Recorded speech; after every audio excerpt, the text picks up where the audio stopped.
Hi everyone. Today I will discuss the rest part of grievance management, that is forms of grievances.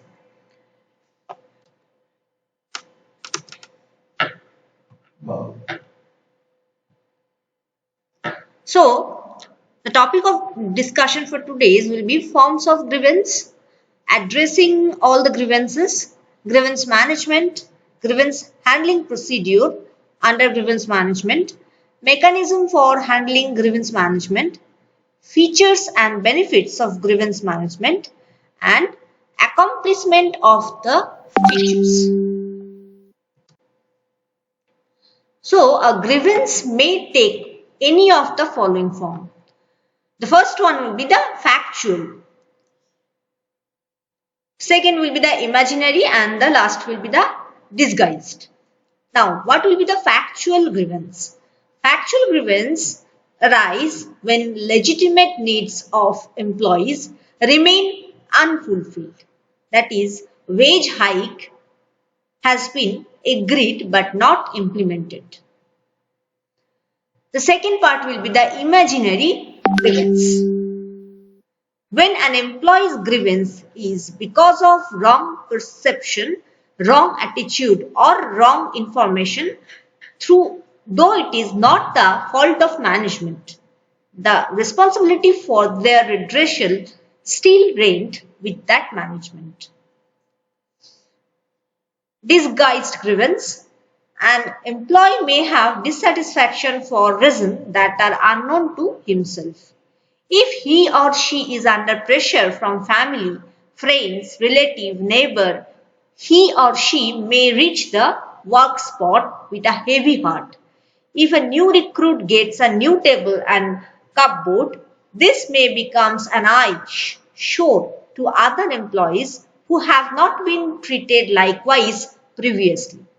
This may create a disguised grievance. So as we discussed earlier, identification of grievance. In our previous class, I have discussed what will be the measurement of grievance, that is the identification of grievance. So here I will just repeating the topic again for your remembering the topic, because the next part of the grievance will discuss based on this topic. So identification of grievance consists of 5 proactive methods of addressing grievance. Grievance should be redressed by adopting proactive approach rather than reactive approach. The proactive approach addresses the factors responsible for emergence of grievance. In other words, management does not allow grievance causing situation to emerge. But in reactive approach, a particular grievance get redressed, but the underlying cause continues to exist. Under it is rebooted, shock and barrel. There cannot be any permanent solution. The following are the proactive method of addressing grievance. This topic was discussed in your last class. We just recall it to understand its relation with the step taken for grievance handling management. So, the first measurement for grievance will be the exit interview. Information collected from existing employee on various aspects of working condition forcing him to quit is supposed to be more credible than those expressed by the existing worker. This is called exit interview. The second measurement will be the grip box system.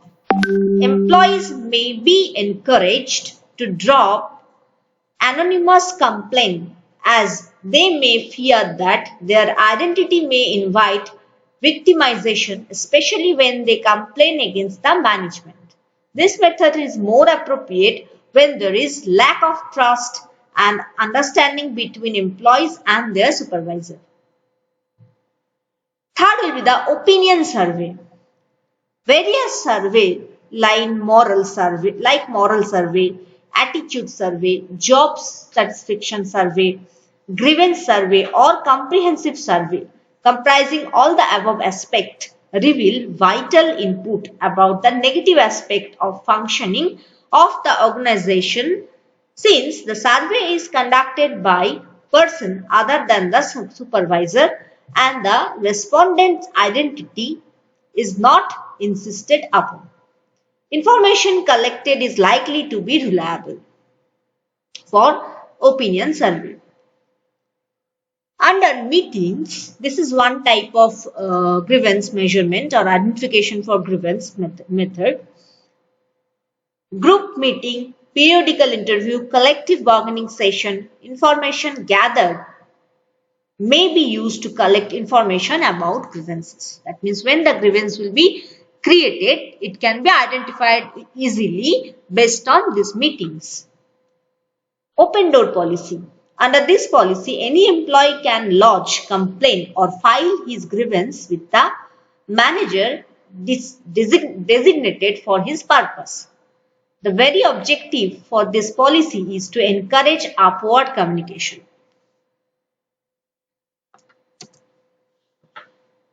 So, the next will be the grievance management. How grievance will be created and how they can be handled is the main topic for grievance management. In order to tackle the grievance efficiently, it is necessary to find and analyze the grievance of the subordinates. If a grievance is found to be genuine or real, the corrective action should be taken immediately. But if the grievance arises due to imagination or distributed frame of mind of the worker, then it is necessary to explain and clear up the matter. Before dealing with the grievances, their causes must be diagnosed. But when the grievances are not given expression by the subordinates, it is manager's job to detect the possibility of grievance and their causes. He may realize the existence of grievance because of high labor turnover, high rate of absenteeism and poor quality of work. This problem will go on multiplying if the causes of grievance are not cured. Grievance generally arise from the day-to-day working relation in the undertaking. Usually a worker or trade union protest against an act or omission or management that is considered to violate workers' rights. Grievances typically arise on such questions as discipline and dismissal, the payment of wages and other fringe benefit, working time, overtime, time of entitlement, promotion, demotion, transfer, right deriving from seniority right of supervisor and union offers, job classification problem, relationship of work rules to the collective agreement and the fulfillment of obligation relating to safety and health laid down in the agreement. Such grievances, if not dealt with in accordance with a procedure that secure the respect of the parties, can result in embitterment for the working relationship and as a climate of industrial strife. In brief, the following are the causes of grievance in industrial organization. The first cause will be grievance resulting from personal maladjustment. It could be over-ambition, excessive self-esteem, impractical attitude to life. This will be completely sold for personal or the individual. The second type of grievance cause due to arising from management policy like wage payment, job rates, leave and overtime, seniority and promotion, role ambiguity, disciplinary action, absence of employee development plan, transfer. The other type of grievance resulting from working condition like strained employer-employee relationship, unfavorable physical conditions such as excessive heat, low temperature, excessive humidity, etc. Tight production standard, non-availability of proper tools, machines and equipment for doing job, changes in schedule or procedures, mismatch between the job and worker. In any of the condition, grievance may be created. A grievance handling machinery is the method by which a grievance is filed and carried through different steps to an ultimate decision. Therefore, every organization needs a permanent procedure for handling grievance. There are many common features in the procedure through which disputes involving a grieved employee may be resolved. However, variation may result from such factors as differences in an organization policy or decision-making structure or the size of organization. Larger organization tends to have more formal procedure involving a succession of steps. Some general principles which have gained widespread support and which can serve as guidelines in establishing a system of positive grievance administrations are: grievance should be adjusted promptly.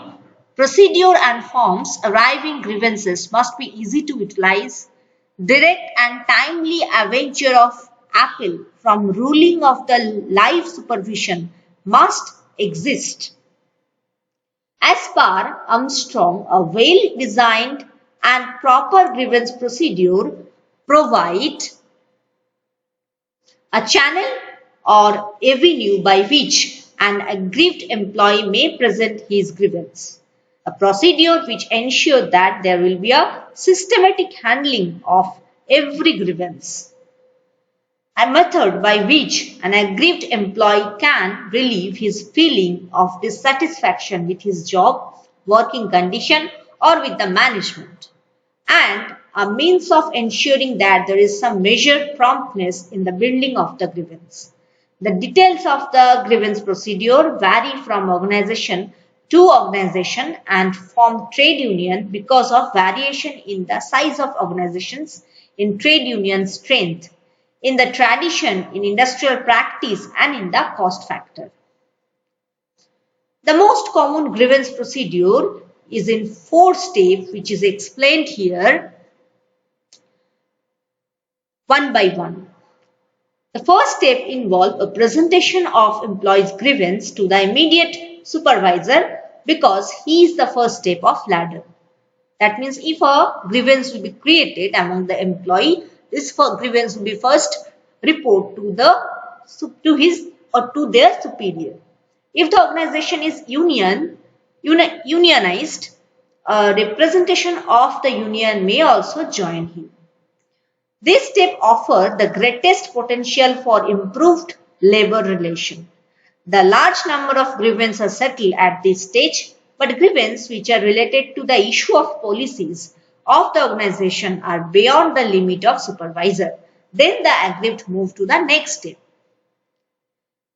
Then the second step, if the employee is not satisfied with the decision from the first step or fail to receive an answer within a stipulated time, he shall either in person or accompanied by his departmental representative, if required, present his grievance to the head of the department designated by the management for the purpose of handling grievance. A fixed time shall be specified during which of any working day a grieved employee could meet the departmental head for presentation of grievance. The departmental head shall give his answer within 3 days of presentation of his grievance. If the action cannot be taken within that period, the reason for the delay should be recorded. In the third step, if the decision of the departmental head is unsatisfactory, the aggrieved employee may request for forwarding of his grievance to the grievance committee, which shall make its recommendation to the manager within 7 days of the employee's request. If the recommendation cannot be made within the time limit, the reason for such delay should be recorded. The anonymous recommendation of the grievance committee, the view of the member, and the relevant paper shall be placed before the manager for final decision. In either case, the final decision of the management shall be communicated to the corner or to the concerned employee by the personnel officer within 3 days from the receipt of the grievance committee recommendation. Next, the fourth step. If the decision of management is not communicated to the employee within stipulated period, or if it is unsatisfactory for him, he shall have right to appeal to the management for revision. If he so desires, he shall have the right to take a union official along with him to facilitate discussion with management. Management shall communicate its decision to him within a week of the presentation of the employee's revised petition. And the final step, if no agreement is possible in all above cases, the grievance is handled or grievance cannot or grievance failed the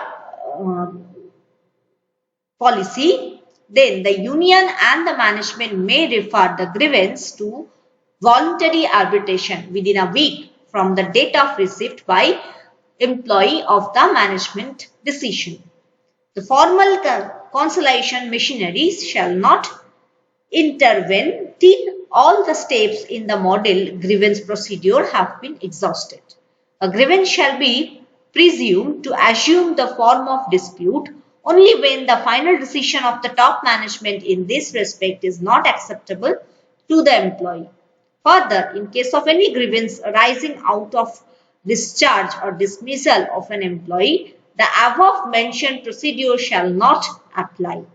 Discharge or dismissal employee shall have the right to appeal either to dismissing authority or to a superior authority who shall be specified by the management within a week from the date of dismissal discharge. At present, Indian industry are using either of model grievance procedure or procedure formulated by themselves with certain modification in the model grievance procedure as per their requirement. In general, the grievance procedure are voluntary in nature, constitution of grievance committee. Now, grievance management, that is the mechanism of handling grievance management. How this grievance can be handled. Every organization requires a mechanism for handling grievance. This mechanism usually consists of a number of steps arranged in a hierarchical order. The number of these steps varies with the size of organization. In a small organization, the supervisor and the manager may be only 2 steps, but a big organization may have as many as 10 steps. The first and the last step are almost the same for all organizations. Though a labor union is not essential to the establishment and operation of a grievance procedure, yet it is an important factor to it. The grievance first is reported to the frontline supervisor, as he is the first rung of the ladder.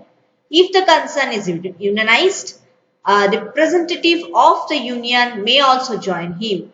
This step is very necessary to preserve the authority of the supervisor over his worker. But the supervisor cannot handle all grievances because many of them involve issue or policies as they are beyond the limit of the authority. There may be some grievance that he may fail to reduce and final solution for. Hence, provision is made for a second step in handling grievance. This second step may be the personnel officer himself or some middle-level line executive. If the concern is unionized, some higher personnel in the union hierarchy may join him. It should, however, be remembered that by injecting the personnel office. Now, features and benefits of grievance procedure. Desirable features of a grievance procedures are conformity with existing legislation. This procedure should be designed to supplement the existing statutory provisions.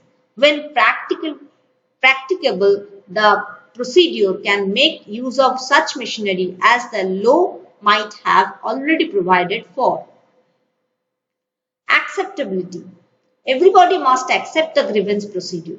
In order to generally acceptable, it must ensure a sense of fair play and justice to the worker, reasonable exercise of authority to manager, adequate participation of the union. Simplicity. The procedure should be simple enough to be understood by every employee. The steps should be as fast as possible. Channel for handling grievance should be carefully developed. Employees must know the authority to be contacted at various levels. Information about procedure can be thoroughly disseminated among all employees through pictures. Promptness. The grievance should be speedily settled. Justice delayed is justice denied. The procedure should aim at a rapid disposal of the grievance. The executive can achieve this by incorporating the following features in procedure. The grievance should be settled at the lowest possible level. No matter should ordinarily be taken up at more than 2 levels. Different type of grievance may be referred to appropriate authorities. It may be useful to classify grievances as those arising from personal relationship and other arising out of conditions of employment. In the former case, a grievance should be taken up in first instance with the authority in the line management immediately above the officer against whom the complaint is made. Thereafter, the matter may go to the grievance committee comprising representative of management and worker. Other grievances should be taken up in the first instance with the authority designated by management. Thereafter, a reference may be made to the grievance committee and finally to the top management. Time limit should be fixed at each step and it should be rightly followed at each level. Training. In order to ensure effective working of the grievance procedure, it is necessary that supervisor and the union representative be given training in grievance handling. Follow-up. In order to ensure effective working of the grievance procedure, it is necessary that supervision and the union representative be given training in grievance handling, and the working of the procedure should be reviewed periodically by the personnel department and necessary structure changed introduced to make it more effective. Now, what should be the benefit of grievance procedure? A grievance procedure brings grievance into the open so the management can know about them and try corrective action. It helps in preventing grievance from becoming serious. The management finds an opportunity to catch and solve a grievance before it becomes a dispute. It provides employees a formalized means of emotional release for their dissatisfactions. Even if a worker does not use the grievance system for his own emotional release in a particular situation, he feels better because he knows the system is there to use if he wants to do so. It builds within him sense of emotional security. It assists in establishing and maintaining a work culture of the organization. A problem, or as problems are interpreted in the grievance procedure, the group learns how it is expected to respond to the established policies. Arbitrary and captious management actions are get checked upon. When a manager knows that his actions are subject to challenge and review in the grievance system, he becomes more careful in taking his decision. So, the grievance handling management is over. If you have any doubt, you can ask me here. Thank you.